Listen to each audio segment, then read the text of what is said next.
Assalamualaikum warahmatullahi wabarakatuh. Bismillahirrahmanirrahim. Alhamdulillahi rabbil alamin. Allahumma salli wa sallim wa barik ala sayyidina Muhammadin wa ala alihi wa ashabihi ajma'in. Subhanaka la ilma lana illa ma 'allamtana innaka antal alimul hakim.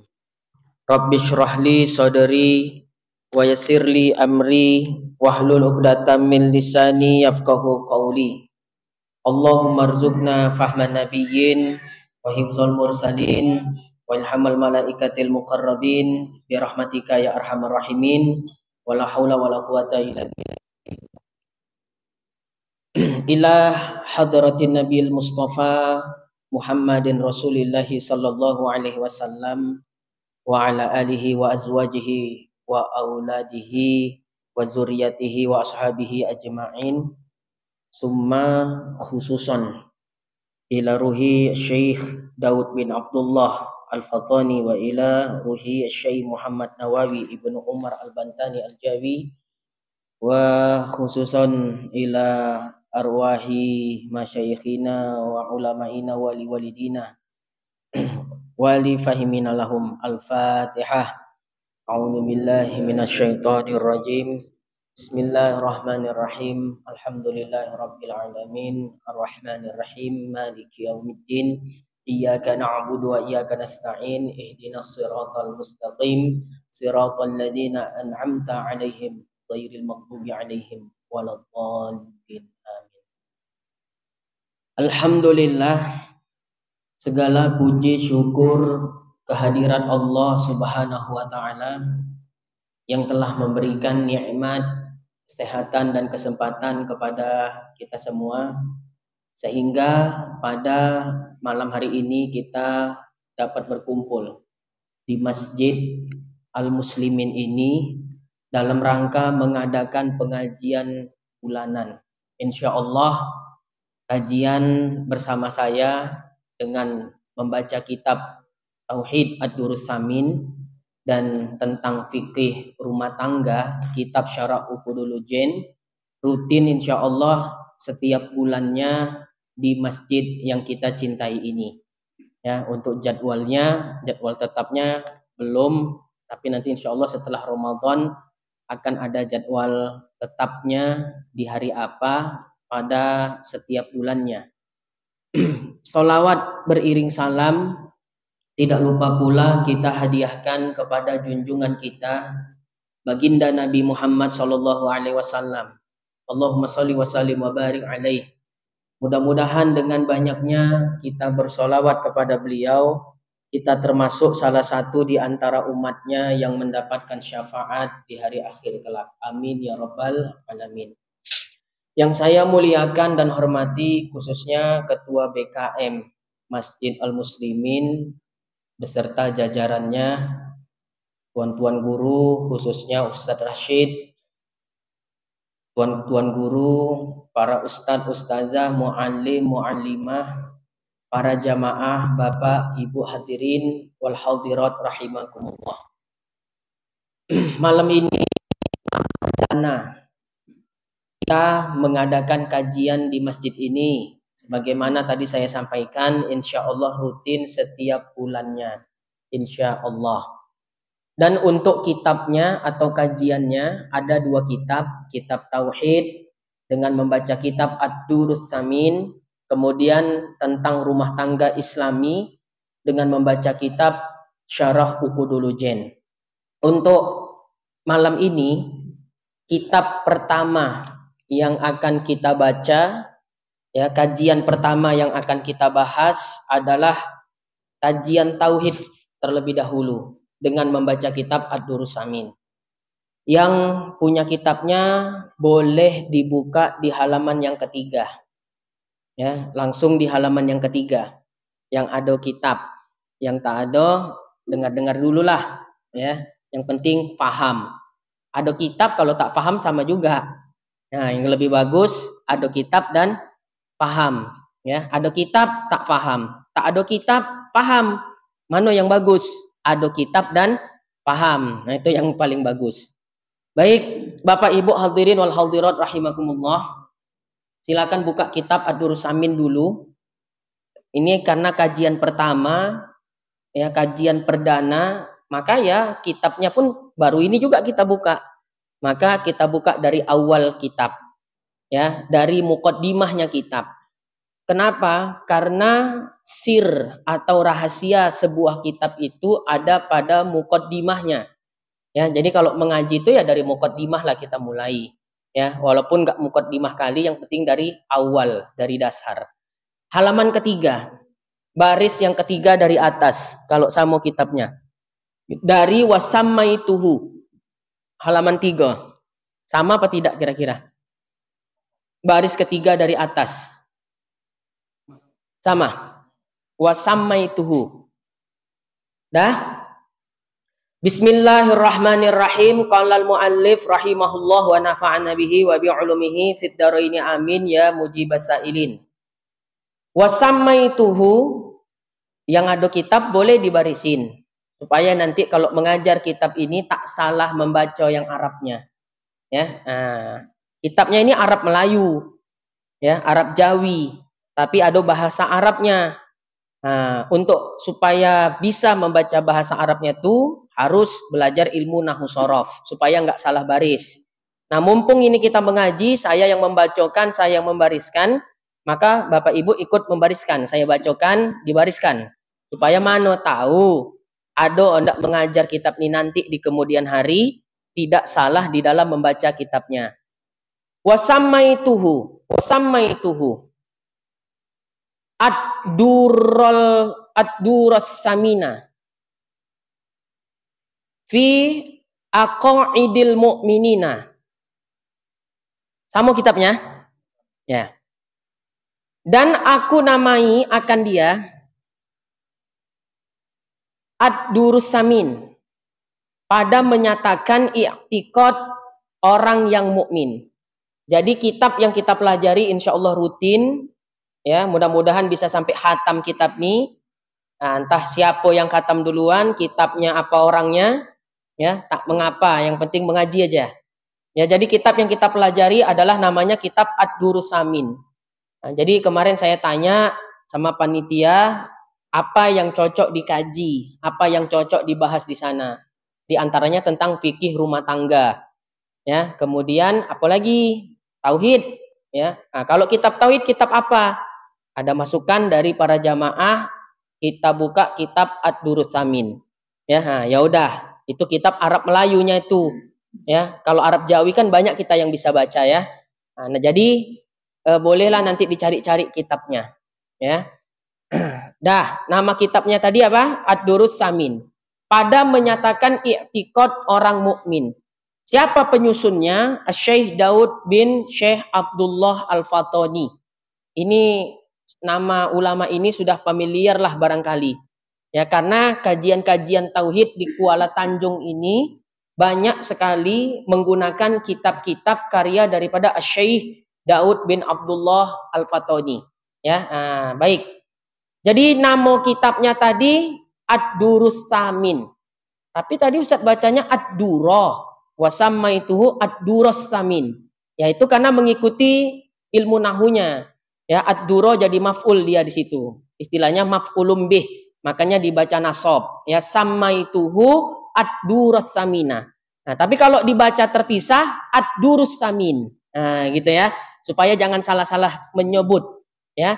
Jadi kitab yang kita baca adalah kitab Ad-Durrus Samin. Ya, bukan Ad-Durrus Samin. Ya, dibaca Ad-Durrus tadi karena jadi maf'ulum bih. Wasammaituhu Ad-Durrus Samin. Nah, gitu dia. Tapi kalau disebut dipisahkan namanya, penyebutannya adalah ya Ad-Durrus Samin. Ya, jadi nama kitabnya Durrus Samin. Pada menyatakan i'tiqad orang mukmin. Jadi isinya tentang tauhid. Ya, penyusunnya tadi siapa? Syekh Daud ya bin Syekh Abdullah Al-Fatani. Ulama orang alim Nah, ibunya alim, anaknya alim, atau ayahnya alim, atau ayahnya alim, ya. Yang penting ibunya solehah. Maka lahir nanti, ya, Karim, Ibnul Karim, Ibnul Karim. Ya, orang yang mulia melahirkan orang yang mulia, melahirkan cucu yang mulia sampai terus-terusnya. Ya, ada ulama Indonesia sama namanya Syekh Mahfud Termas. Anak laki-lakinya kurang lebih itu mereka 5 bersaudara. 5-5-nya jadi ulama semuanya. Ya, itu dia. Wa arjullah subhanahu wa ta'ala at-taufiqah wa ayyaj'ala sawabahu. Ya, boleh dibarisin. Wa arjullah subhanahu wa ta'ala at-taufiqah wa ayyaj'ala sawabahu hidayatan ila ruhi sayyidina Muhammadin sallallahu alaihi wasallama wa zakhiratan liyaumil ma'ab. Ya, saya ulang sekali lagi teksnya, ya, dibarisin. Wa arjullah subhanahu wa ta'ala at-taufiqah wa ayyaj'ala sawabahu hidayatan ila ruhi sayyidina Muhammadin sallallahu alaihi wasallama wa zakhiratan liyaumil ma'ab. Nah, itulah barisnya. Dan aku harap akan Allah subhanahu wa ta'ala taufik dan bahwa dijadikan pahalanya hadiah kepada ruh penghulu kita Nabi Muhammad sallallahu alaihi wasallam. Sungguh mulia, ya, penyusun kitab ini, ya, beliau memberikan hadiah itu diniatkan pahala penyusun kitab ini pahalanya diniatkan untuk baginda Nabi Muhammad sallallahu alaihi wasallam. Akan Allah subhanahu wa ta'ala taufik dan bahwa dijadikan pahalanya hadiah kepada ruh penghulu kita Nabi Muhammad sallallahu alaihi wasallam dan bahwa dijadikan pertaruhan bagi hari kembali, yaitu hari kiamat. Nah, ini kita bahas dulu. Penyusun kitab ini menghadiahkan pahala dari penyusunan kitab ini kepada Nabi Muhammad. Ya, ini cukup kitab-kitab. Sebuah kitab.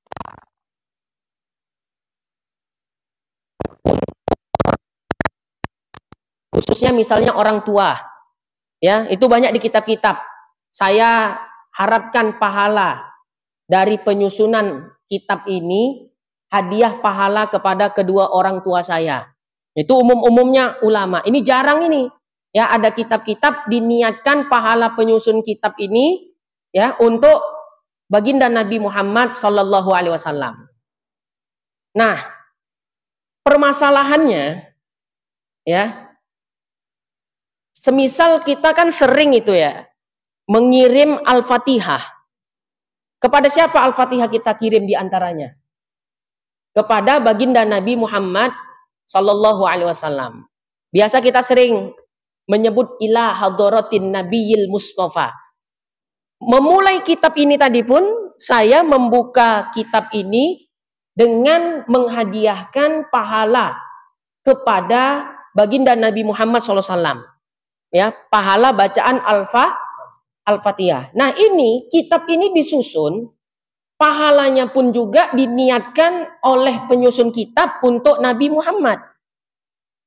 Yang jadi persoalan, apa boleh kita membaca sholawat kepada baginda Nabi Muhammad, kita membaca Al-Fatihah kepada baginda Nabi Muhammad sallallahu alaihi wasallam, kita niatkan untuk baginda Nabi Muhammad. Ya, seperti yang sering contoh kita dengar.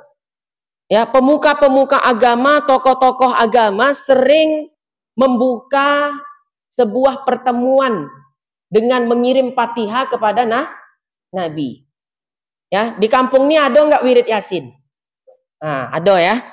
Di wirid Yasin itu pun pasti sebelum baca Yasin, kan itu ya, tahtim tahlil, ada menghadiahkan Al-Fatihah untuk Nabi.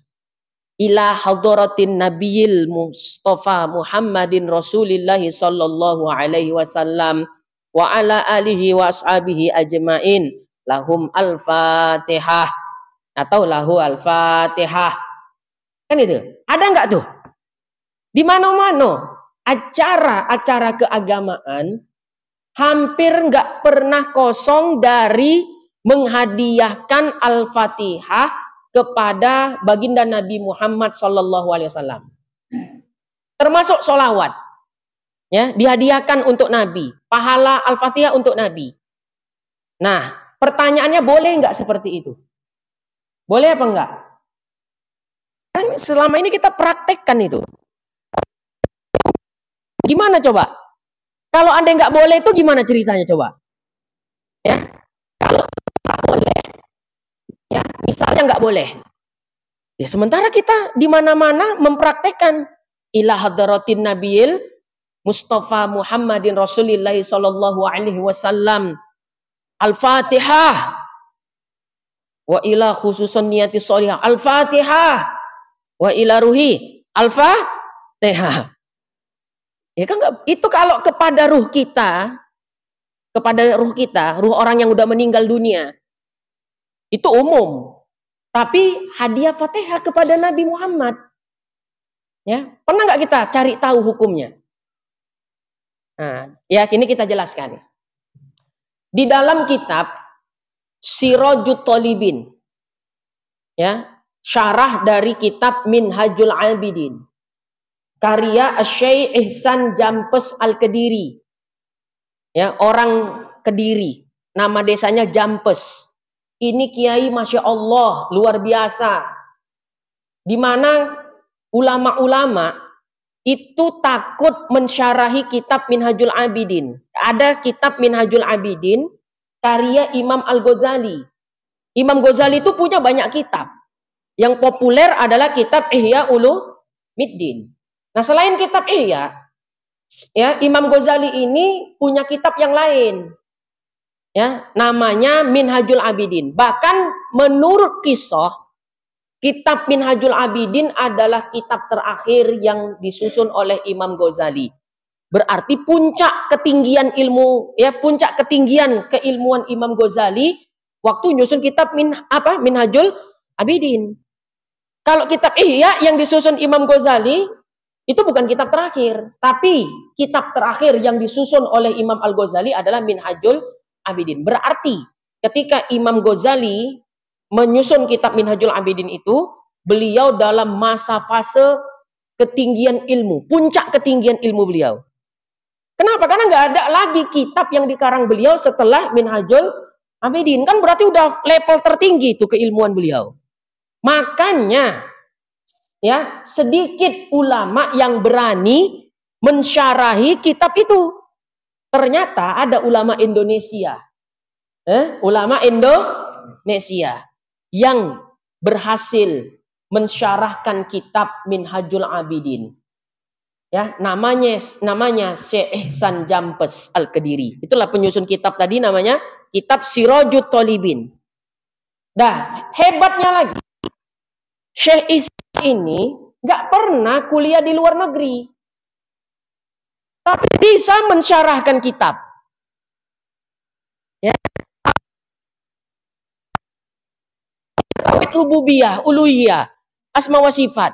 Ngapain jauh-jauh kuliahnya ke luar negeri kalau ngajarkan tauhidnya rububiyah, uluhiyah, asma wa sifat. Pulang-pulang udah, jangan wirid yasin, bid'ah. Ya, jangan tahlilan, bid'ah. Ya, apalagi? Jangan salam-salaman setelah selesai sholat, bid'ah. Kalau cuma cerita bid'ah, ngaji, ya di sini-sini aja pun bisa. Ini yang kita sesalkan. Ya, tapi itu tadi termasuk kenapa saya ceritakan. Karena termasuk Syekh Ihsan Jampes Al-Kediri ini salah satu tokoh ulama favorit saya. Ya, dan saya ngaji kitab Minhajul Abidin dengan almarhum guru saya, Al-Fadil Al-Ustaz Haji Muhammad Hafiz Yazid, hatam. Ya, kami hatam ngaji kitab itu. Ya, di masjid daerah Johor sana, lupa saya nama masjidnya. Setiap subuh Sabtu ngajinya di situ. Hatam. Ya, kitab Minhajul Abidin yang Arab. Ya, tapi saya pun belum berani ngajar kitab itu. Ya, karena kalau dibilang kajian tasawuf itu ya termasuk tinggi kitab Minhajul Abidin itu. Sekarang udah ada Arab Melayunya itu ya. Kenapa tinggi? Saking ya itu tadi, ulama aja ngeri-ngeri sedep ya, takut-takut, khawatir ya mensyarahkan kitab tersebut. Tapi ini ulama Indonesia, Syekh Ihsan Jampes berhasil mensyarahkan kitab Minhajul Abidin. Dan hebatnya lagi beliau nggak pernah sekolah ke luar negeri, ke Timur Tengah. Tapi bisa ngarang kitab. Makanya maksud saya, kita ini jangan sepele sama ustadz kampung. Jangan sepele sama kiai kampung. Ini saya tegaskan. Jangan waktu ada pengajian, dari mana ustadznya? Dari Medan. Rame datang. Ketika guru kampung yang ngajar, itu-itu aja yang datang. Ya, ini kesan dan pesan saya sampaikan. Jangan kita memandang rendah guru-guru kampung. Ya, walaupun nggak belajar ke Timur Tengah, ya. Tapi terkadang guru-guru kampung itulah yang banyak berkahnya hadirin. Ya, nah, jadi jangan sampai nanti kalau ada ustadz yang viral, ya, sering masuk TV, rame kali. Ya, tablik akbar itu nggak kalah penting hadirin. Ngaji ini yang penting. Ini kadang tablik akbar kemana-mana datang jauh. Pengajian kitab di dekat rumahnya nggak mau datang. Kenapa? Yang ngajar guru kampung. Kenapa rupanya guru kampung? Ustadz nih baru sekali masuk kemari udah marah-marah. Ya, ini maksud saya tegaskan. Ya, supaya kita jangan memandang rendah guru-guru di kampung kita ini. Banyak orang alim di Kuala Tanjung ini yang sudah wafat ataupun masih hidup.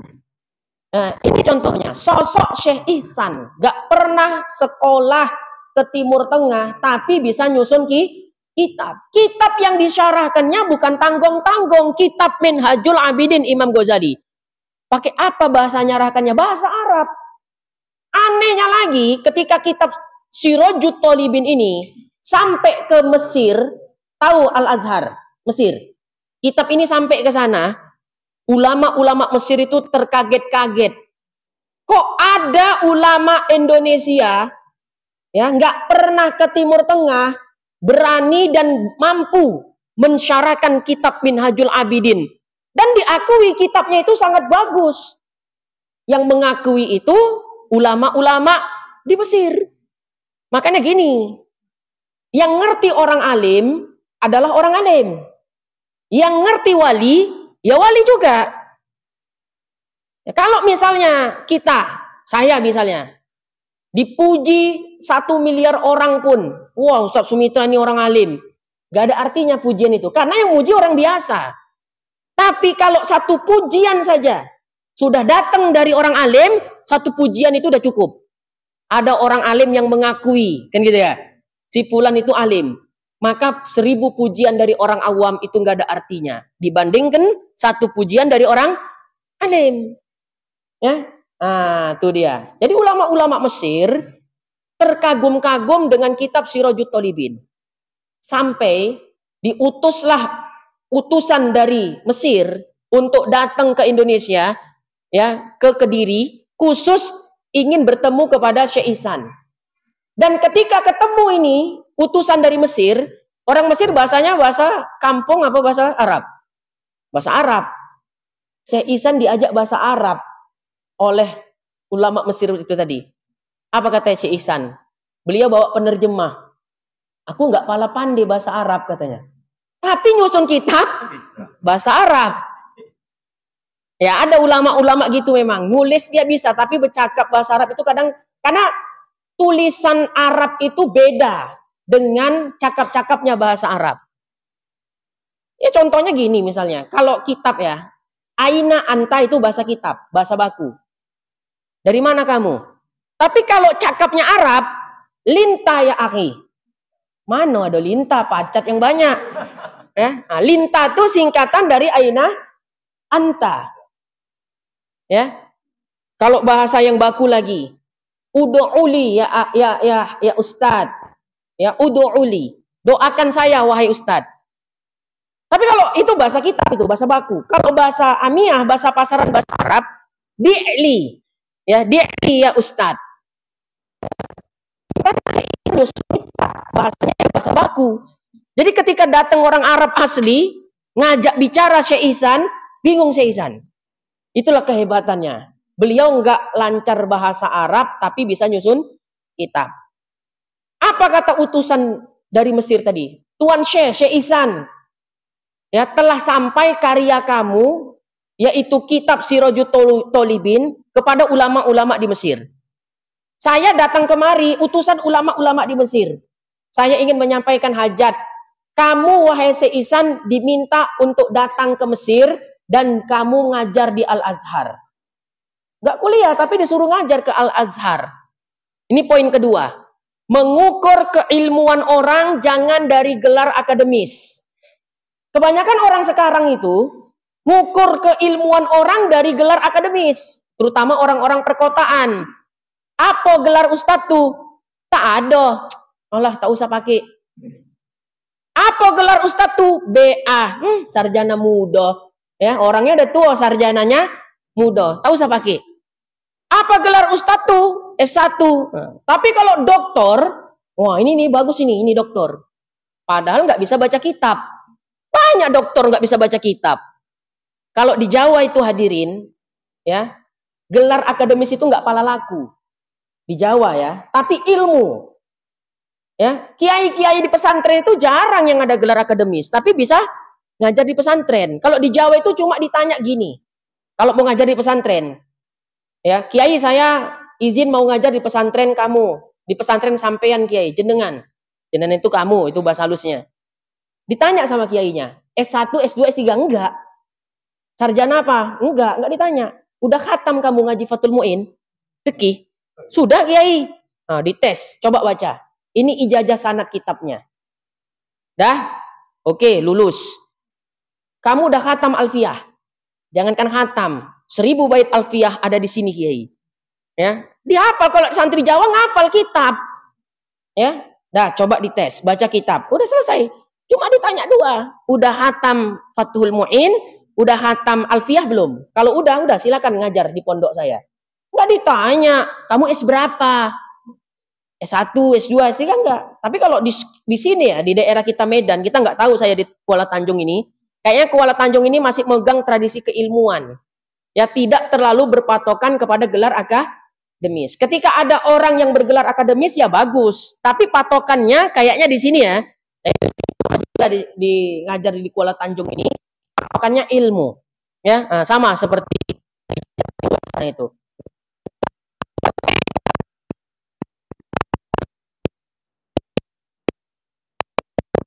S3 yang khotibnya.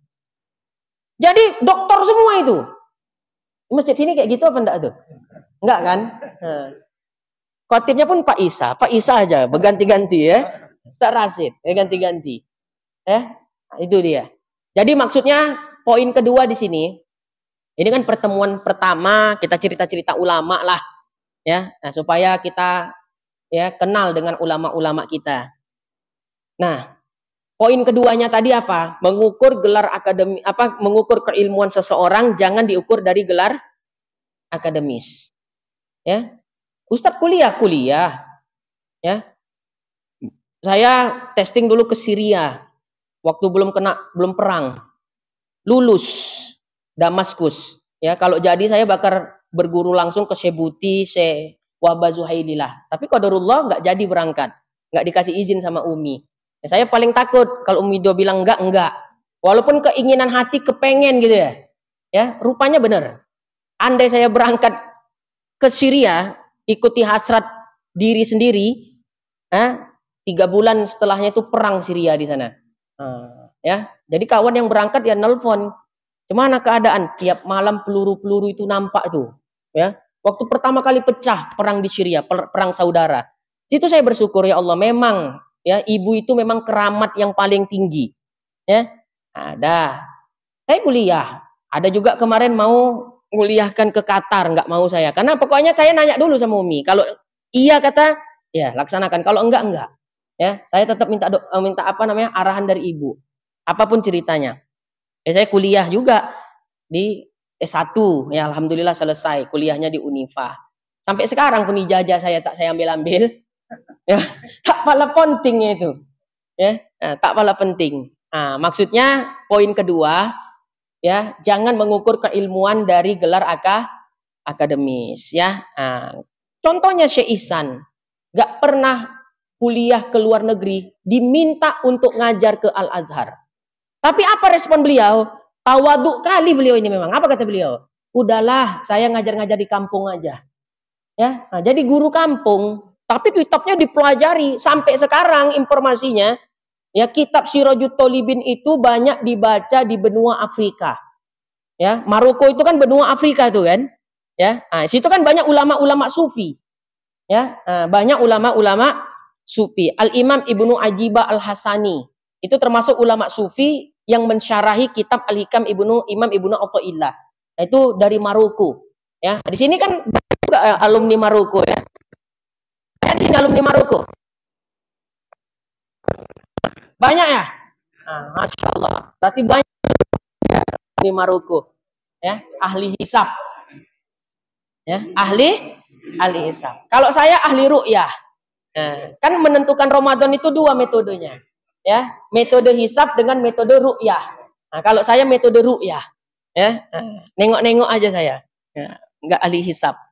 Nah, rupanya pantaslah ahli hisab, banyak alumni Maroko, ya kan? Nah, alumni Maroko ya. Ya Allah. Dah, jadi kitab itu luar biasa dibaca sampai sekarang di ya daerah-daerah Arab sana. Ya, terutama di benua Afrika, Maroko, Mesir itu kan benua Afrika itu. Ya, kalau Arab Saudi itu benua Asia, Tunisia itu benua Afrika, ya kan? Nah, baik. Jadi Syekh Ihsan ini diminta ngajar di Mesir, bukan kaleng-kaleng tempatnya. Universitas Al-Azhar Kairo, Mesir. Nggak punya lulusan akademis, tapi diminta ngajar di sana. Tapi beliau tawadhu. Dan beliau nulis kitab beliau itu, nama beliau Syekh Muhammad Ihsan Jampes Al-Kediri. Jampes itu nama kampung, ya, nama desa. Nah, jadi kita harus bangga dengan kampung kita lahir. Ya, ini apa nih nama desanya nih? Ya, nah, jadi nanti kalau buat apa nama gitu, ya buat kita lahir di Medang Baru. Lahir di mana? Di Medan. Malah di Medang Barunya dia, orang Medang Baru. Malu kali ngakui kampung. Ya, harusnya bangga kepada kampung sendiri. Nah, ulama-ulama itu kan begitu dia. Menyebut namanya pasti disebut nama kampungnya supaya terkenal nama kampungnya. Awak baru merantau ke Pekanbaru sedikit, ditanya orang di mana Pak tinggal? Di Medan. Ya kan? Nah, padahal orang Medang Baru malu kali mengatakan kampungnya Batubara. Ya, senanglah kita kepada daerah kita tinggal. Ya, jangan malu mengakuinya. Nah, Syekh Ihsan Jampes Al-Kediri tadi cerita tentang Al-Fatihah kepada Nabi. Apa kata beliau? Dalam permasalahan ini ada dua pendapat. Boleh tidak menghadiahkan pahala solawat, menghadiahkan pahala Al-Fatihah kepada Nabi Muhammad itu boleh apa tidak? Ada dua pendapat kata beliau. Menurut ya madhab Maliki, menghadiahkan solawat Al-Fatihah kepada Nabi Muhammad nggak ada nasnya, nggak ada dalilnya, tapi mereka nggak melarang. Paham ya? Madhab Maliki, ulama-ulama Maliki ya mengatakan menghadiahkan pahala solawat, menghadiahkan pahala Fatihah kepada Nabi Muhammad ila hadaratin Nabiyil Mustafa Muhammadin Rasulillahi sallallahu alaihi wasallam. Menurut ulama Malikiyah nggak ada dalil, nggak ada nas. Nah, madhab Syafi'i kan ya, kenapa? Walaupun Nabi Muhammad adalah makhluk yang paling mulia. Kalau kita ditanya orang, makhluk yang paling mulia yang diciptakan Allah itu ya siapa? Adalah Nabi Muhammad. Nabi Muhammad makhluk yang paling mulia, itu sepakat semuanya. Ya. Bahkan ada Imam Ibnu Hajar Al-Haytami menyusun kitab namanya Nikmatul Kubra. Nikmat terbesar adalah baginda Nabi Muhammad SAW. Ya, nikmat terbesar. Nah, jadi walaupun Nabi Muhammad makhluk yang paling mulia, ya, sesuatu yang baik, yang bagus, itu masih bisa menerima tambahan kebaikan. Umpamanya kaca nih, cermin. Udah bersihkah cermin ini? Jendelanya udah bersih. Nah, kalau semakin dibersihkan makin bersih. Nah, itu argumentasi dari ulama Syafi'iyah. Jadi kesimpulannya, menghadiahkan pahala Al-Fatihah kepada Nabi Muhammad ada dua pendapat. Pendapat ulama Syafi'iyah menyatakan boleh. Pendapat ulama Malikiyah mengatakan bahwasanya tidak ada nas, tidak ada dalil. Tapi mereka tidak mengatakan tidak boleh.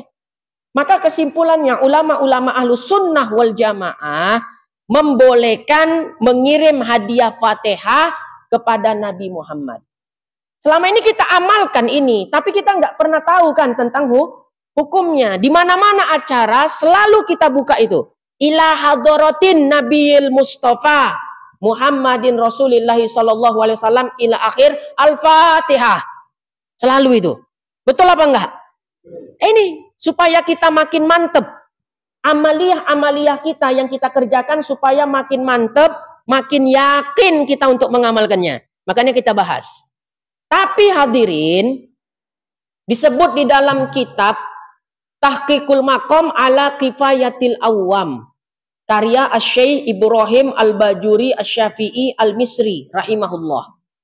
Ketika kita bersolawat kepada Nabi Muhammad dan ketika kita membaca Al-Fatihah untuk Nabi Muhammad, niatnya jangan kita niatkan supaya manfaat untuk Nabi Muhammad.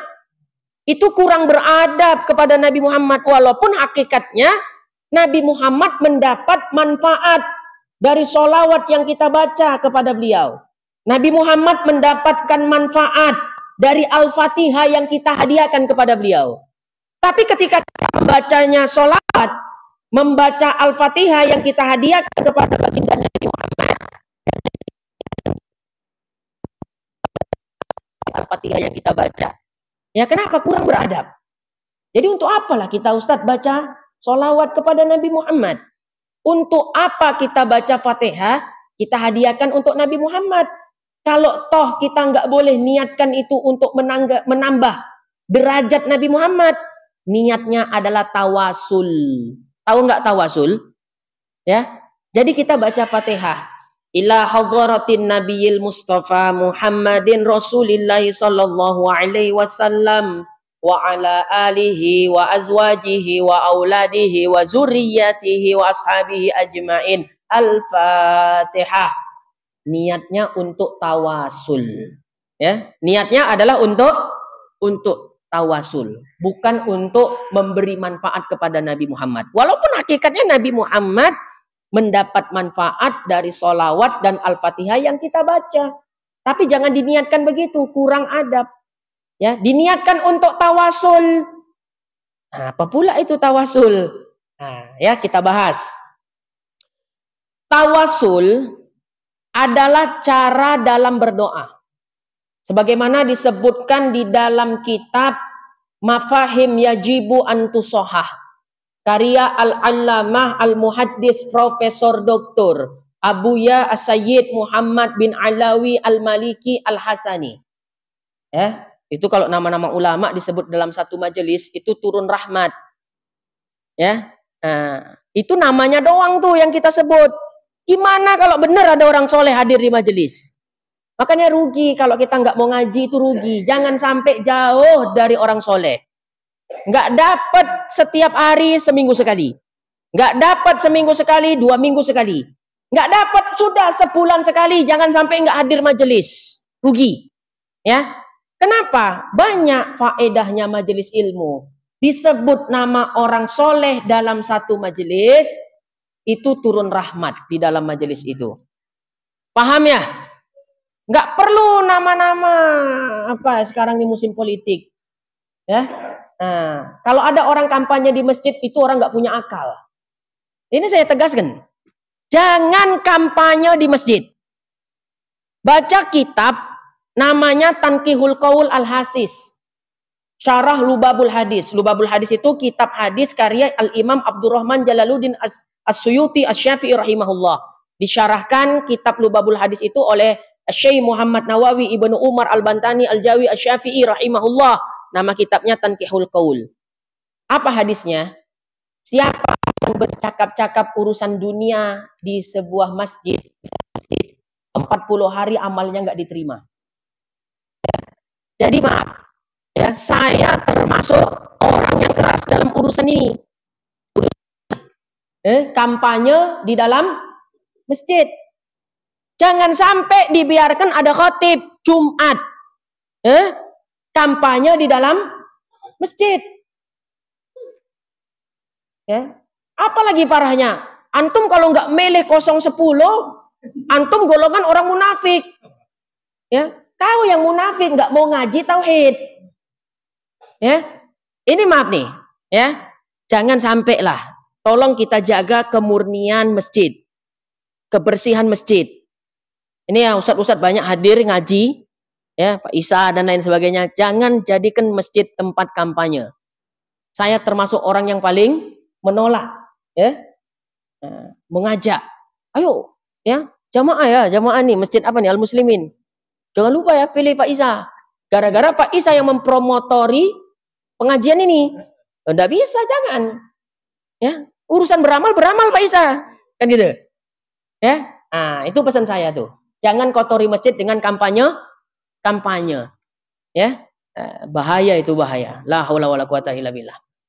Apa tadi cerita kita? Tawasul ya. Ya, tawasul. Ya. Di dalam kitab Mafahim Yajibu Antusohah, bahwa tawasul adalah cara di dalam berdoa. Artinya, siapa yang doanya ingin cepat makbul, siapa yang doanya ingin cepat dikabulkan oleh Allah Subhanahu wa taala, jangan lupa di dalam doanya itu menggunakan tawasul kepada nabi atau orang soleh. Ini saya kasih tahu nih cara doa yang paling ampuh. Ya. Tawasul kepada Nabi Muhammad. Ya, di dalam doa tersebut. Tawasul kepada orang-orang soleh, wali-wali. Ya, di dalam doa itu, insya Allah mustajab, cepat mustajabnya. Ya, ini termasuk adab di dalam berdoa. Cara yang paling ampuh agar doa itu cepat dikabulkan oleh Allah adalah dengan tawasul di dalam doa itu. Nah, tawasul itu bisa di muqaddimah, itulah tadi contoh, ya, atau di akhir, ya, setelah selesai doa. Ila hadratin Nabil Mustafa. Nah, itu tawasul itu tadi. Ya, ila hadratin Nabil Mustafa Muhammadin Rasulillah sallallahu alaihi wasallam wa ala alihi wa sahbihi ajmain. Al-Fatihah. Itu tawasul. Ya. Nah, dah. Jadi di dalam doa, ya, supaya doa itu cepat makbul, doanya itu pakai tawasul. Tawasul ini bukan minta kepada Nabi Muhammad, enggak.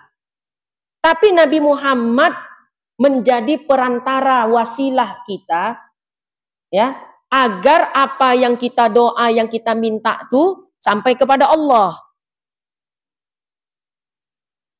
Gini ibaratnya, ya, kita kalau mau jumpa gubernur, ya, kalau nggak pakai orang dalam, mudah apa enggak? Ya, sulit. Tapi kalau ada orang dalam, memangnya ini kalau urusan orang dalam ini pasti mudah memang. Semuanya itu. Ya. Nah, jadi orang dalam itulah yang menyampaikan maksud hajat kita kepada yang kita tuju. Jadi bukan kita minta sama dia hajat kita, tapi kita minta tolong sampaikan hajatku ini kepada si fulan. Sampailah hajat tuh. Apa kata yang tuju? Yaudah, jumpakan saya dengan dia. Kan mudah.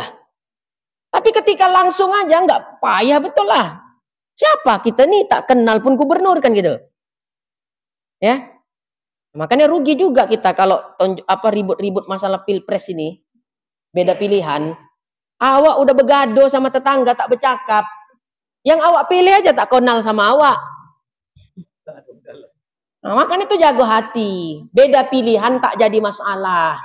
Yang penting jangan sampai tak bercakap bersedao gara-gara beda pilihan. Janganlah.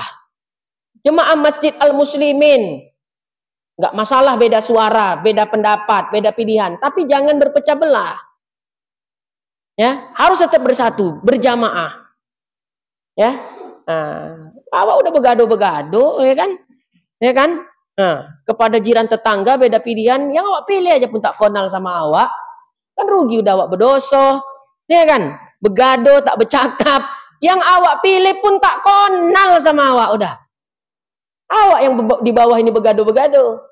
Nah, ini kan musim politik saya sampaikan ya, supaya kita ini tetap menjaga persatuan, tetap menjaga ukhuwah Islamiyah. Ya, siapa yang kita pilih terserah. Yang kita cucuk nanti siapa terserah masing-masing. Ya. Nah, yang penting jangan sampai putus silaturahim cuma gara-gara beda pilihan. Ini orang-orang yang merugi hadirin. Sampai ya orang yang kampanye di masjid tadi nggak punya malu, nggak punya akal itu. Ya. Nah, itu saya sampaikan itu. Masjid kok dibuat kampanye. Jadi umpamanya begitu. Kalau kita berdoa, kita minta langsung kepada Allah, rasa-rasanya gimana gitu ya?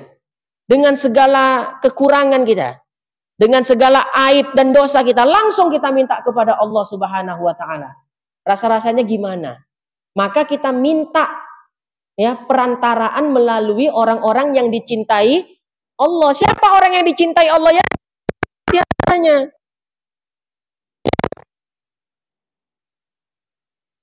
Muhammad, niatkan sebagai tawasul, perantara untuk hajat-hajat kita. Paham ya? Ya Allah, ya mudah-mudahan menanglah aku nih ya Allah. Nanti tawasul kepada Nabi. Paham ya? Tawasul. Sering-sering tawasul kepada Nabi Muhammad, baca sholawat. Ya. Itu kan hajat. Apalagi, ya Allah, kepingin lawak ya begini begitu. Adalah hajat. Tawasul kepada Nabi Muhammad. Ya, termasuk dengan cara menghadiahkan Al-Fatihah kepada Nabi. Nah, ada tawasul yang lebih khusus di dalam doa. Kan doa kan dibuka dengan ya hamdalah, ya, kemudian sholawat kepada Nabi, kemudian doa untuk orang tua itu jangan lupa. Ya Allahumma gfirli wali daya, doakan guru. Baru hajat kita apa?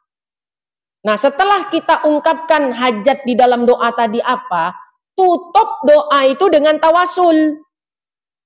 Ya, coba yang bawa catatan boleh saya kasih nih tawasul khusus di dalam doa. Ya, tulis dengan bahasa Latin juga nggak ada masalah. Allahumma, ya, Allahumma inna, atau kalau berjamaah inna ya, kalau sendiri ini aja. Ya, Allahumma inna natawasalu bijahi. Ini mustajab doanya nih insyaallah. Allahumma inna natawasalu, udah? Ya. Bijahin nabiyina.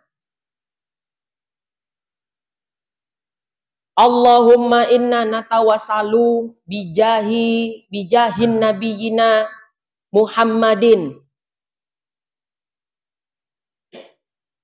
sallallahu alaihi wasallama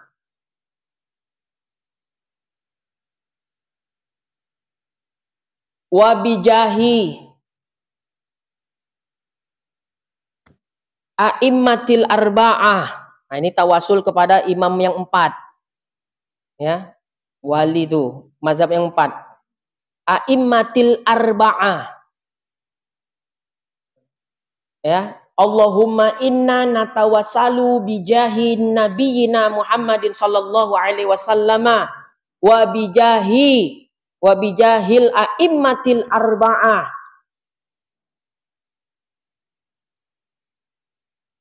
Ya. Wa bijahil auliya'il muqarrabin. Tawasul kepada wali-wali. Wa bijahil auliya'il muqarrabin.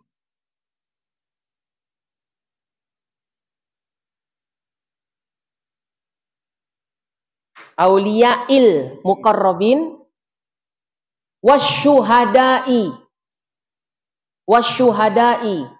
Tadi wabijahil auliya'il muqarrabin wasyuhada'i, ya, wassalihin. Wassalihin. Nah, istajib du'aana ya Allah. Nah, kan dah tahulah tuh ya. Istajib du'aana ya Allah. Ya Allah, ya Rahman, ya Rahim. Tawasul kepada asma Allah. Istajib du'aana ya Allah, ya Rahman, ya Rahim, ya mujibas sa'ilin. Udah. Itu tawasul khusus dalam doa. Jadi siapa yang punya hajat-hajat tertentu, buka dulu tawasulnya dengan ila hadaratin Nabiyil Mustafa tadi. Itu udah masyhur itu kalau itu. Selama ini kan kita selalu baca itu kan ya. Tapi kita nggak tahu fungsinya apa. Ternyata fungsinya Masya Allah dahsyat. Sebagai perantaraan doa. Ya, tawasul. Di mana-mana acara pasti bukanya dengan ilah hadaratin Nabil Mustafa. Ya, tapi kita nggak tahu tuh manfaat fadilah bacaan itu apa. Ternyata itu bagian dari tawasul, ya, agar hajat-hajatnya ya dikabulkan oleh Allah Subhanahu wa taala. Jadi misalnya kan doanya gini.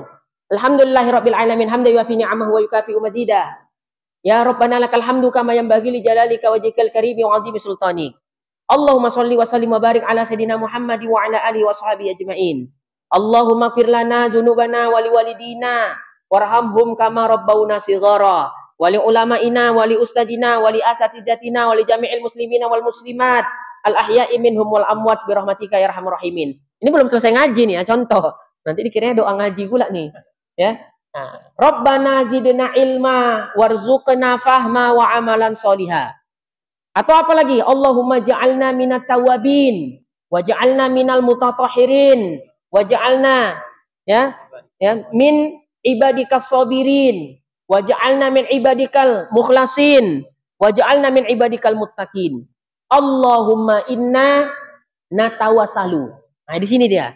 Bijahi nabiyina Muhammadin sallallahu alaihi wasallam wa bijahi aimatil arba'ah wa bijahi jami'il awliya'il muqarrabin wa syuhada'i was salihin. Istajib du'ana ya Allah ya Rahman ya Rahim ya mujibas sa'ilin. Rabbana atina fid dunya hasanah wa fil akhirati hasanah wa qina adzabannar. Wa sallallahu wasallam alaihi walhamdulillahirabbil alamin. Jadi itu letaknya tawasulnya di situ tadi.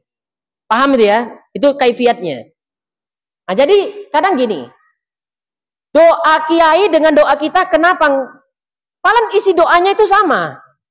Kan gitu. Ternyata kuncinya kita nggak punya. Kuncinya doa itu tawasul. Kalau kita kan doa langsung aja, entah pun nggak pakai sholawat kepada Nabi. Ya Allah, awas ya Allah ya. Kalau nggak kobogi dan ya Allah, tengok kok ya Allah, tak sholat lagi aku katanya. Apa urusannya sama Allah Subhanahu Wa Taala? Ya.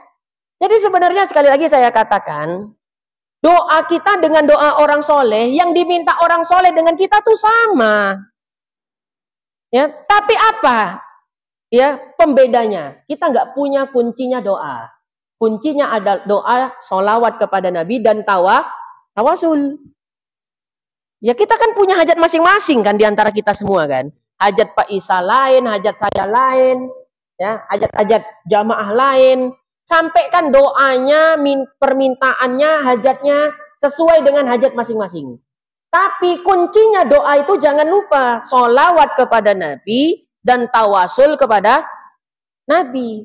Ini kan Allahumma inna natawasalu, itu kan minta ya kita bertawasul kepada Nabi Muhammad. Ya, sudah ketika kita ibaratkan kalau kita di kantor apa tadi ya, urusan-urusan pemerintah. Kalau ada orang dalam, mudah nggak urusan? Dan ketika kita minta tolong sama orang dalam tadi untuk nyampaikan hajat kita, ada nggak kita bagi sama dia? Ada nggak kita bagi sama dia? Nah, kita tawasul kepada Nabi Muhammad supaya hajat kita dikabulkan Allah. Apalah yang kita beri kepada Nabi Muhammad? ila hadratin nabiyil mustafa tadi. Sudah kuncinya ini, sholawat kepada Nabi, ya, kemudian tawasul kepada Nabi. Jadi jangan cuma Allahumma inna natawassalu bijahi nabiyina Muhammadin sallallahu alaihi wasallam, tapi ila hadratin nabilnya enggak dipakai. Ya. Ya Allah, seluruh ibadah kalau disusupi riya, diterima apa enggak ibadah itu? Salat riya diterima. Sedekah riya diterima. Ngaji riya diterima. Enggak. Tapi ada satu amal, ada satu ibadah, walaupun riya, tetap diterima oleh Allah Subhanahu wa Ta'ala. Apakah itu? Sholawat kepada Nabi Muhammad. Sholawat kepada Nabi Muhammad, hadirin, walaupun riya dia, suaranya cantik, seorang munsyid. Munsyid itu, apa kalau istilah kita? Vokalis lah dalam tim hadroh. Enak suaranya. Asal dia baca, dipuji-puji orang. Suaramu, Masya Allah. Akhirnya dia baca pun pakai riya, sholawat kepada Nabi. Ya Nabi, salam alaika. Ya, tapi riya dia. Tetap diterima oleh Allah Subhanahu wa Ta'ala. Sholawat walaupun riya. Kenapa? Karena yang disebutnya adalah nama makhluk yang paling dicintai Allah.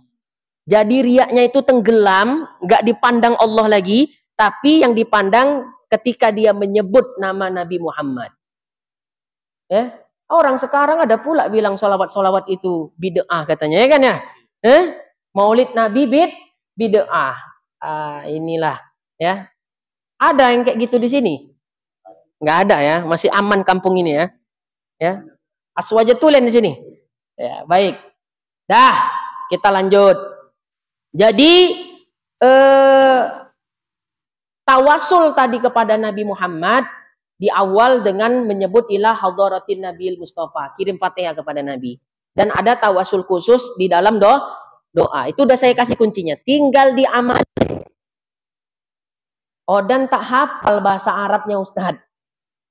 Kok payah kali berdoa? Doa kok harus dengan apa tadi namanya? Bahasa Arab? Enggak mesti, bahasa Indonesia. Allah tuh tahu. Enggak usah pun kita sebut di hati pun tahu. Ya, pakai bahasa Indonesia. Ya Allah, aku bertawasul dengan kemuliaan Nabimu, Nabi Muhammad SAW. Dan aku bertawasul dengan kemuliaan imam mazhab yang 4.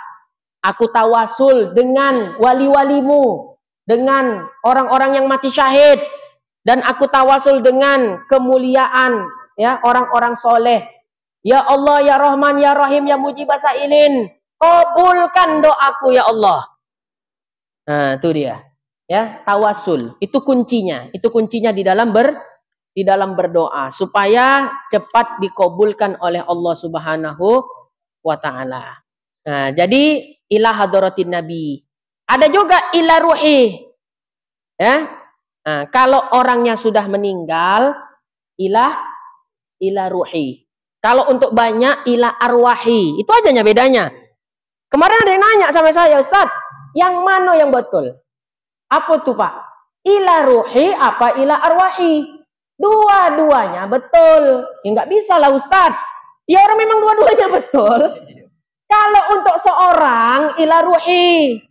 Kalau untuk banyak ila arwahi. Berdebat 3 hari 3 malam. Wa sahbihi atau wa ashabihi. Ini tak ada guna debat-debat kayak gini nih. Dua-duanya boleh. Ya, apa tuh? Ruhana.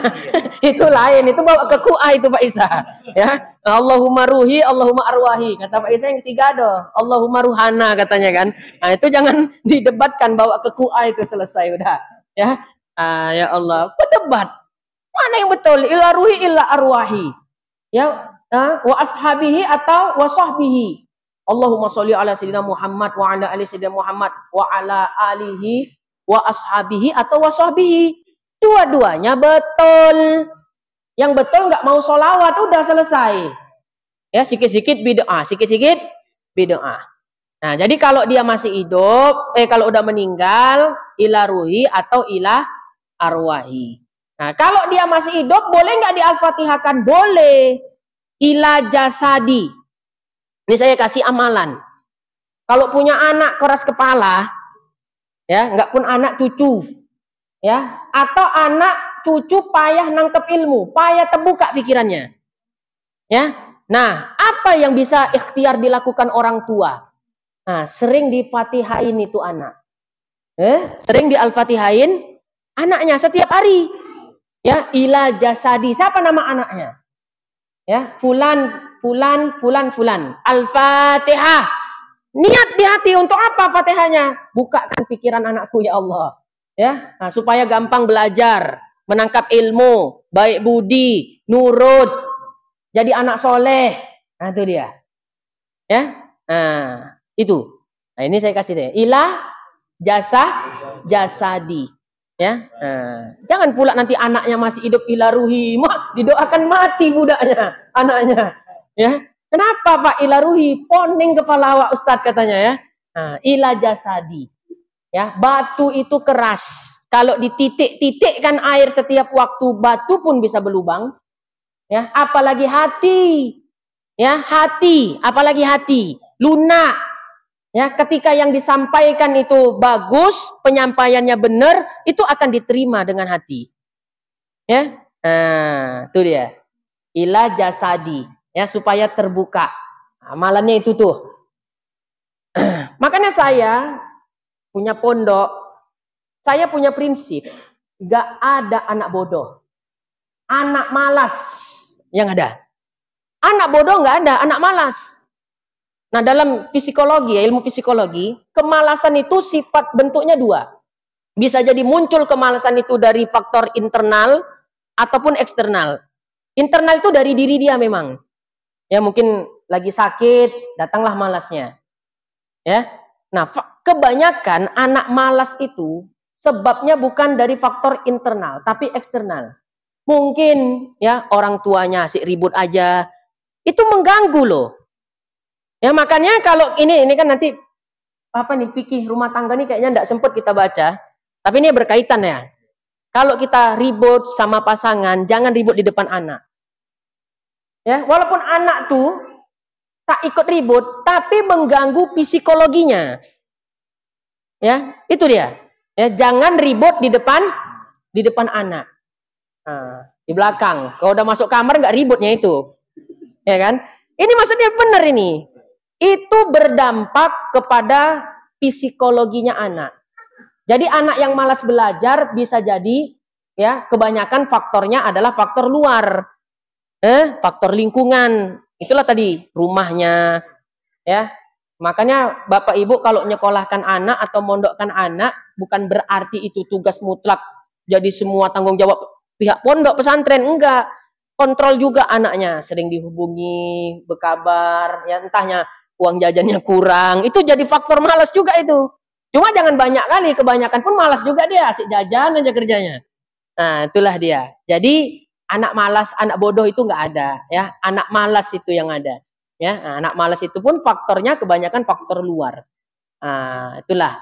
Kalau guru itu memang harus seperti itu, ya. Cerita apa tuh? Cerita menghadiahkan pahala kepada orang meninggal. Ya, khususon ila ruhi. Biasanya dengan lafaz itu ya. Nah, khususon ila ruhi fulan bin fulan. Di sini langsung Al-Fatihah apa enggak? Langsung ya? Khususon ila ruhi fulan bin fulan Al-Fatihah. Ya boleh juga. Al-Fatihah ya. Itu enggak ada masalah, itu logat aja itu. Logat aja enggak ada masalah.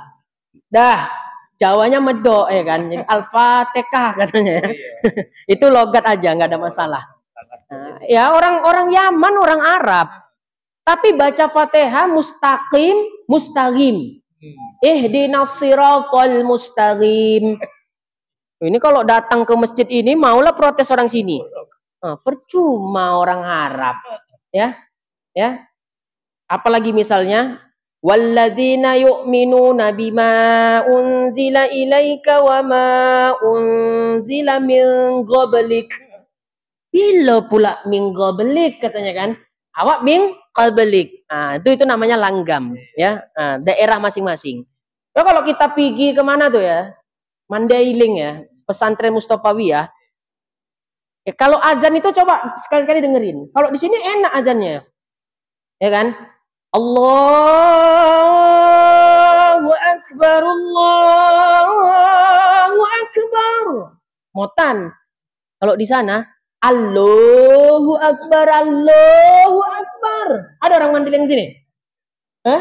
Itu betul. Enggak ada masalah, ulama-ulama besar di sana. Allahu Akbar katanya gitu ya.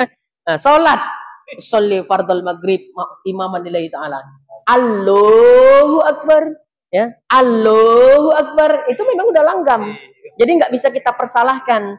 Makanya ketika tadi apa? Al-Fatihah gitu kan. Itu juga langgam, ya. Nah, jadi memang begitulah dia.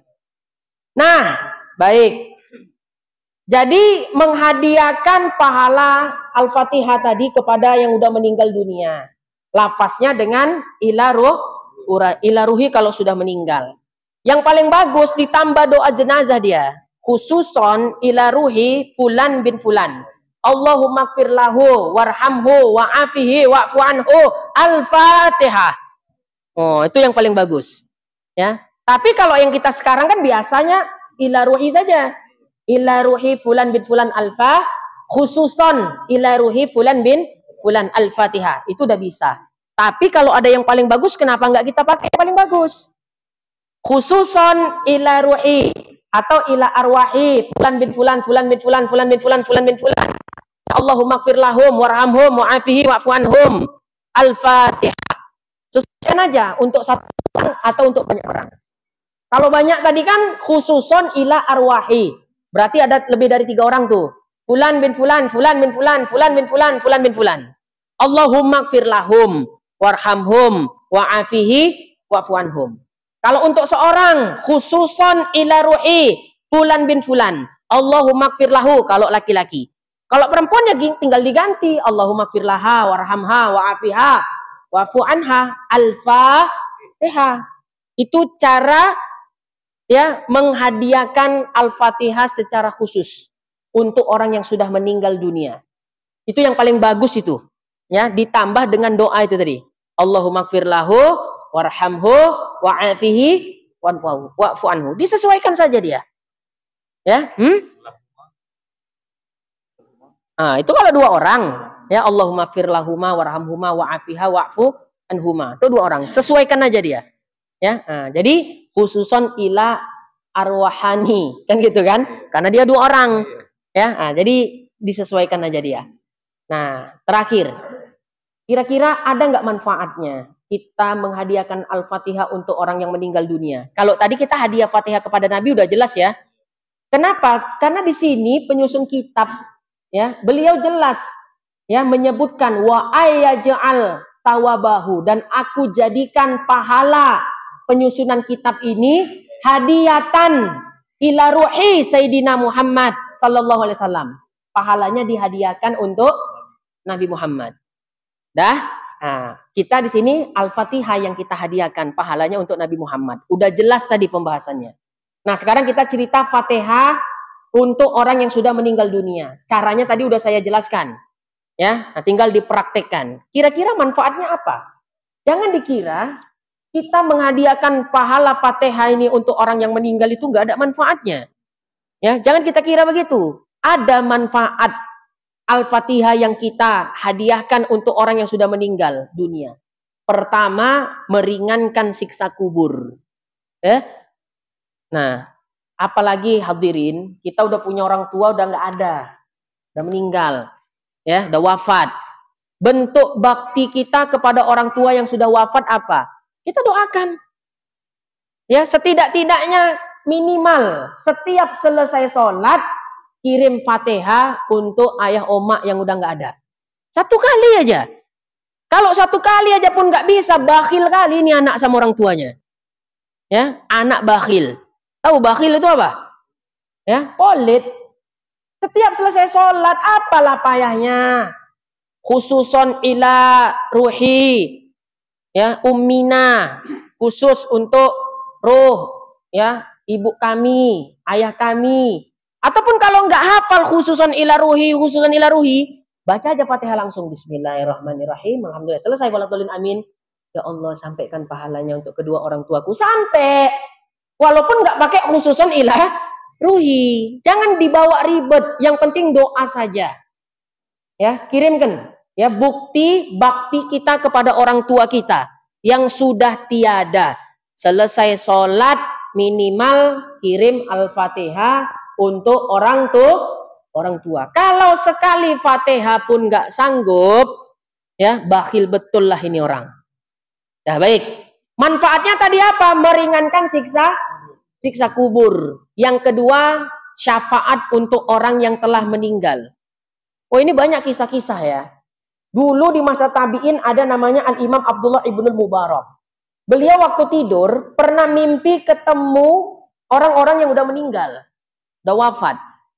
Nah di dalam mimpi Al-Imam Abdullah Ibnul Mubarak radhiyallahu anhu itu, orang-orang yang meninggal dunia ini mengutip sesuatu gitu loh. Kayak mengutip apalah itu, rebutan begitu.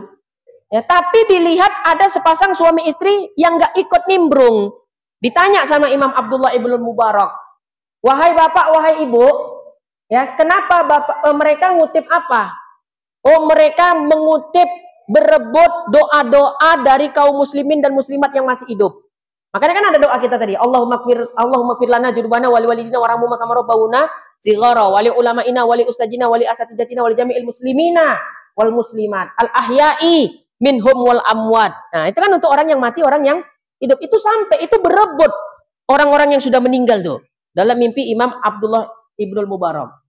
Kemudian kata beliau kepada suami istri tadi, "Bapak Ibu kenapa nggak ikut mereka?" Ya, berebut mengutip kiriman doa-doa dari orang Islam yang masih hidup. Kata suami istri tadi, "Tuan, kami udah nggak perlu kepada kiriman doa-doa dari orang-orang Islam." Ya, kalau kita kan sombong amat kan itu kan. Nah, ini udah dari akhirat mimpinya. Ya, terakhir kata Al-Imam Abdullah Ibnul Mubarak, Bapak Ibu kenapa tidak ikut berebut doa-doa, kiriman doa dari orang muslim yang masih hidup? Dijawab mereka, kami nggak perlu. Ya, yang kami punya udah cukup. Apakah Bapak Ibu termasuk orang yang banyak amal ketika di dunia? Kata mereka, enggak, kami orang biasa-biasa, yang penting sholat 5 waktu udah. Ya, kenapa enggak? Ya, mereka sholat juga, kenapa mereka berebut? Begini ceritanya Tuan. Kami punya anak, ya, masih hidup sekarang, anak kami 10. Satulah yang baik budi. Baik budi itu maksudnya ingat sama kami. Sering mengirimkan doa-doa. Anaknya berapa tadi? 10. Satu yang baik budi. Nah, anak kami yang baik budi ini namanya Abdullah, gitulah umpamanya. Ya, nah, dia berdagang ikan di pasar pajak sore. Nah, gitulah umpamanya. Ya. Nah, beliau itu anak kami ini kalau lagi nggak ada yang pedagang yang kalau tidak ada pembeli yang datang, beliau buka mushaf Al-Qur'an. Beliau baca Al-Qur'an dapat berapa ayat, niatnya ya Allah sampaikan pahalanya untuk kedua orang tua saya. Udah jelas tuh ya? Nah, sehingga apa yang dari yang kiriman ayat-ayat Al-Quran yang dibaca oleh anak kami itu udah cukup sama kami. Kami nggak perlu lagi doa-doa orang Islam. Coba bayangkan itu. Ya, 10 anaknya, 1 orang aja yang sering doa, itu udah cukup. Jadi jangan takut program pemerintah. Apa program pemerintah? 2 anak lebih baik, 2 anak cukup. Banyak. Takut awak 2 nggak ada yang doakan awak. Kan repot. Makanya ulama itu harus banyak anak. Ya, ulama itu harus banyak anak supaya banyak orang yang jadi ulama. Karena umumnya begitu. Ya, kalau ayah ulama banyak ya, anaknya banyak, pasti ada yang jadi ulama juga. Walau 1 orang, ya, walau 2 orang. Ya, jangan takut dengan program-program itu tadi. Selagi bisa, selagi bisa. Dah, baik. Akhirnya Imam Abdullah Ibnul Mubarak ini terbangun daripada tidurnya. Beliau langsung terpikir, ini mimpi saya benar atau bunga tidur? Akhirnya karena penasarannya, begitu bangun selesai sholat subuh, pergilah Imam Abdullah Ibnul Mubarak ini ke pasar pajak sore untuk mencari anak laki-laki yang dikisahkan dalam mimpi tadi. Ya, akhirnya ke pajak sore sampai warga pun pedagang riuh. Ngapain tuan datang ke pajak? Aku mau cari orang namanya Abdullah. Dia jualan ikan gombong. Nah, gitu loh umpamanya, gombong gobus. Ada rupanya. Oh anak si Fulan itu, katanya gitu. Di mana dia? Di pojok sana. Coba Tuan tengok sana, mungkin dia masih jualan nih jam segini. Datanglah Imam Abdullah ibn al-Mubarak, tapi dilihat dari jauh aja. Ya benar nggak dalam mimpi tadi itu? Kalau nggak ada yang beli, dia baca Al-Quran. Ternyata benar. Kalau lagi nggak ada yang membeli, ya sunyi, dibukanya mushaf Al-Quran. Ya, dia pun baca Al-Quran sedapatnya. Datang pembeli, shadaqallahul adzim, tutup, melayani pembeli. Udah, buka lagi. Oh berarti mimpi saya benar. Akhirnya Imam Abdullah ibn Mubarak ini menghampiri anak muda tadi. Dek, nama kau Abdullah ya? Ya Tuan, benar. Ayah omak kau namanya ini. Benar Tuan, udah meninggal dua-dua. Udah benar Tuan. Wah, disitulah baru menangis. Betul lah mimpi Odan tadi malam. Kalau mimpi ulama tuh isyarat. Mimpinya betul. Kalau awak mimpinya dikojo-kojo setan aja ya kan? Betul apa tidak? Ya akhirnya itulah menjadi bukti bagi kita apa yang kita baca di dunia ini. Dari bacaan-bacaan Al-Quran, kita hadiahkan pahalanya untuk orang yang meninggal dunia, itu sampai. Terlebih lagi untuk orang tua. Jangan sampai hadirin, orang tua kita tuh mengemis-ngemis di akhirat untuk minta kiriman doa dari anak. Jangan sampai datang mengemis. Fulan, mana doamu? Jangan sampai. Pengertian kita lah sebagai anak. Ya. Anak yang berbakti kepada orang tua, nanti anaknya bakal berbakti juga kepada dia. Itu dia. Bakti kita kepada orang tua. Ya minimal apa tadi? Kirim Fatihah kepada yang sudah meninggal. Jadi manfaatnya itu yang kedua. Bisa jadi syafaat. Dan manfaat yang ketiga, pahalanya mengalir untuk kedua belah pihak. Jadi ketika kita baca Al-Fatihah, kita niatkan pahala untuk orang tua, jangan kita memikirkan kikir, bersifat kikir. Wah, apa pula kojoan membaca Fatihah pahalanya untuk orang tua. Dan pun juga butuh pahala. Jangan begitu pemikirannya, enggak. Ketika kita beramal soleh, membaca Fatihah misalnya, kita hadiahkan pahalanya untuk orang tua yang sudah meninggal dunia, kita dapat pahala, mereka dapat pahala, tidak dikurangi pahalanya. Jadi enggak ada yang rugi. Tapi kalau kita baca-baca begitu aja, tidak kita niatkan untuk siapapun, ya kita dapat pahala seorang saja. Gitu dia. Jadi sederhanalah hadirin, ya pertemuan malam hari ini kita mengupas tentang tawasul dan doa-doa kepada roh. Ya. Kalau ada yang bilang nggak sampai doa kepada orang yang meninggal dunia, nggak usah didengar. Karena begini aja singkatnya. Kalau orang meninggal dunia kita meratap, apa kata Nabi? Jangan meratap mayit. Barang siapa yang meratapi mayit, mayit akan disiksa sebab ratapan kalian. Berarti mayit bisa disiksa sebab ratapan orang yang hidup. Nah dari sini kan kita berpikir, berarti perbuatan orang yang hidup bisa terimbas kepada orang yang meninggal. Kalau meratap mayit saja bisa menyebabkan mayit itu disiksa sebab ratapan orang yang hidup, masa sih kita kirim doa Fatihah untuk orang meninggal nggak sampai? Di mana keadilan Allah Ta'ala? Jadi kalau ada yang bilang nggak sampai tuh doa-doa orang yang hidup kepada orang meninggal dunia, nggak usah didengar. Ya ulama Ahlus Sunnah wal Jamaah mengatakan sampai nggak usah ragu. Ya, itu aja barangkali untuk pertemuan kita malam hari ini udah 1 jam lebih mungkin. Ya. Untuk pertemuan perdana kita kupas dulu kajian tauhidnya. Insyaallah pertemuan berikut nanti kita buka kitab fikih rumah tangga, ya supaya nggak bosen kita ya. Kitab tauhidnya kitab Ad-Durrus Samin, kemudian fikih rumah tangganya tadi kitab Syarah Uqudul Jin. Barangkali itu saja dulu pembahasannya. Saya kembalikan kepada moderator.